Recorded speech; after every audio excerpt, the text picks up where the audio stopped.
quelque chose à gagner, oui, il ne faut pas se mentir. Nous percevons une taxe sur les éoliennes qui sont en fonction des puissances, on va dire autour de 15 000 euros l'an par mât éolien.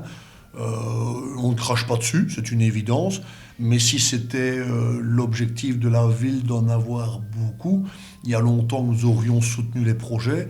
Or, jusqu'à preuve du contraire, nous avons toujours fait en sorte que les projets tels qu'ils nous étaient présentés puissent en tout cas être critiqués, voire contrés, voire des projets sur lesquels nous sommes réellement opposés. Et donc l'argent n'a jamais été un moteur.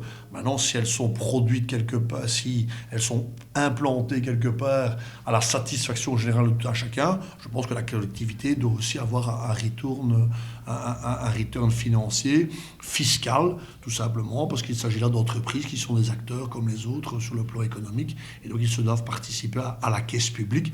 Mais l'argent n'est pas du tout un moteur, sinon il y a longtemps qu'on aurait donné nos feux verts. Jusqu'ici, ils ont toujours été soit orange, soit très rouge par rapport aux projets qui étaient déposés.